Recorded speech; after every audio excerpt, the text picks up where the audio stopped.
Morning, guys. We're Rich and Susie from Two Go Continental. You think you know Naples? Think again. We're heading straight into the grit, the chaos, and the raw reality of Spaccanapoli. You just won't believe what we find. So let's get into it.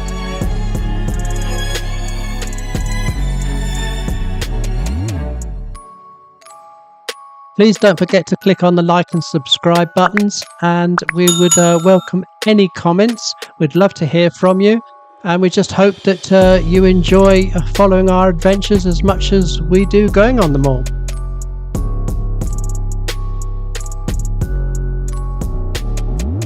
We're starting our journey in the beating heart of the city. It's around Piazza Garibaldi. It's chaotic, it's loud, and it's quintessentially Naples. As we leave the transit hub behind, the grit of the modern city begins to give way to layers of history. We're going to be heading towards the Duomo, navigating the transition from the wide open square into the narrowing veins of the old city.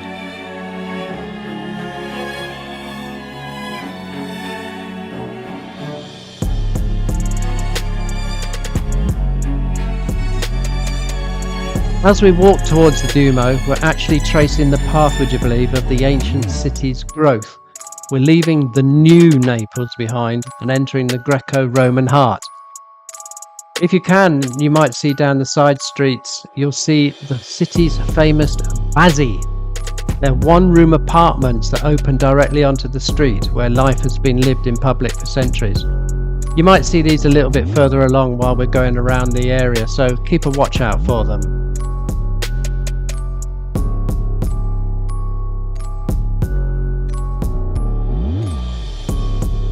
We saw down one of these side streets they started to do a market, an ad hoc market by the looks of it, but I don't think there was one guy very enamoured with me filming, as you can very briefly see right in the centre of the screen now. Go away! So we did. We thought it might be better, so yep, let's just continue our journey.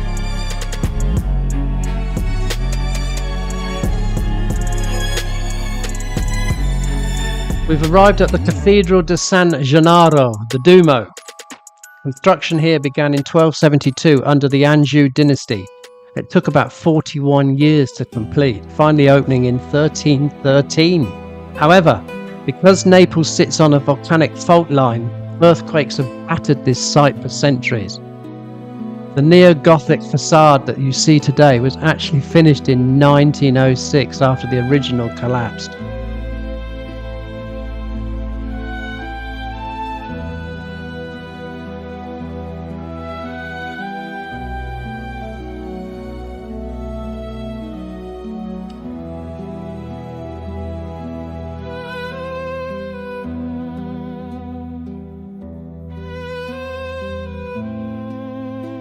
Dark secret here actually lies in the Chapel of the Treasure. It's one of the wealthiest shrines in the world, holding jewels donated by the kings and the popes that supposedly outvalue the British crown jewels, would you believe? But the locals don't care about the gold, they only care about the 2 vials of blood. Why? Because the Naples Cathedral isn't just a building, it's actually a laboratory of faith. Inside they keep 2 vials of the dried blood of San Gennaro, the city's protector. 3 times a year the city holds its breath for the liquefaction miracle. If the blood turns to liquid, Naples is safe. If it stays solid, history says disaster follows, like the 1980 earthquake, the outbreak of cholera.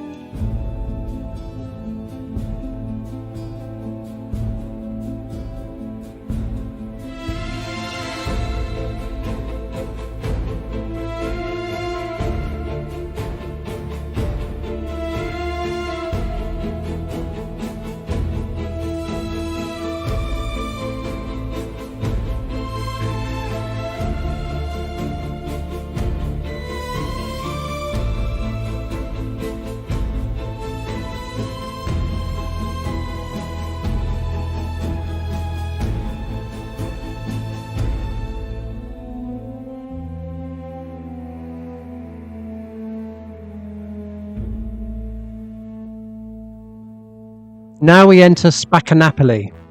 This isn't just a street, it's a geographical scar that has existed since the Greeks founded Neapolis over 2,500 years ago.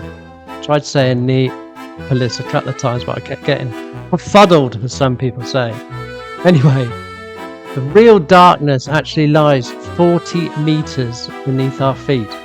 While we walk along the streets that pass the pastry shops and the artisans, restaurants, etc., we're hovering over a grim, dark secret. Walking Spaccanapoli is like walking on the roof of a second hidden city. The dark secret here is Napoli Sotterranea. Wow, that was a mouthful. A subterranean city. Deep below these shops there is a labyrinth of 450 kilometers of tunnels.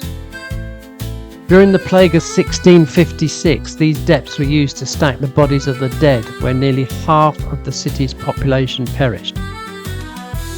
Even creepier is the cult of the anime pezzentale, I think I've said that right, of the lost souls.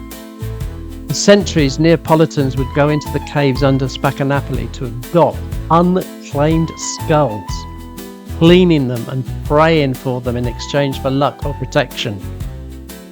Even today, some believe the spirits of these lost, nameless souls roam the foundations of the buildings above us.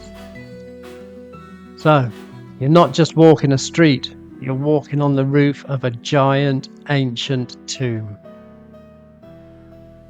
We've reached San Domenico Maggiore, a site that defines the intellectual and royal history of Naples.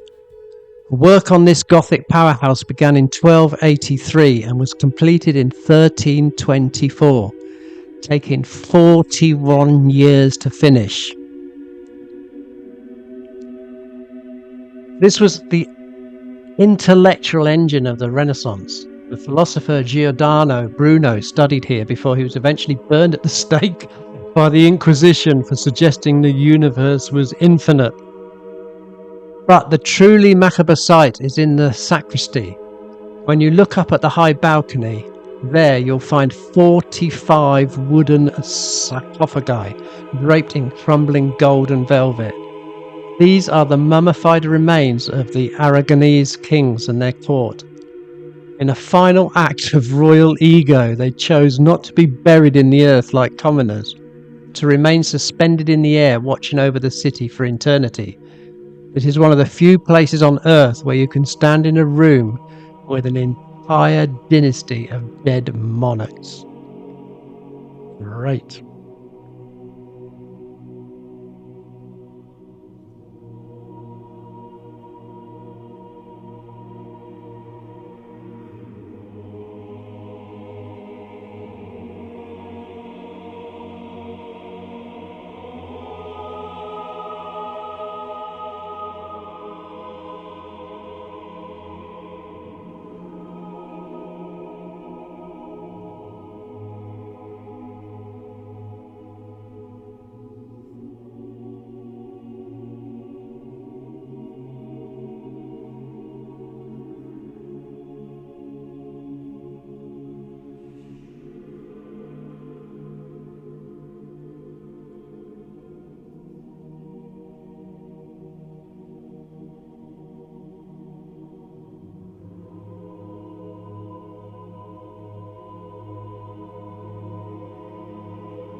Our journey ends in the Quartiere Spaccanapoli, the Spanish quarters.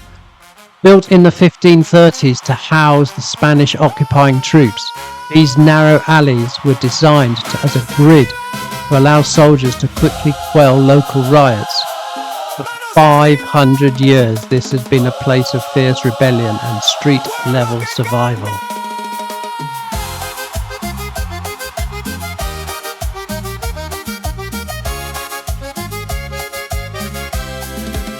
Se abrió la tumba, la piedra cayó, la noche oscura del miedo pasó. Camino en fuego, mi duda se va, porque tu nombre me vuelve a levantar. Porque Jesús vive, mi alma canta fuerte, la muerte fue vencida, ya nada me detiene. Porque Jesús vive, mi corazón responde, mi futuro tiene. We finish here at the Maradona shrine. In Naples, the line between the sacred and the profane doesn't exist. Next to the images of traditional saints, you'll find El Pibe de Oro.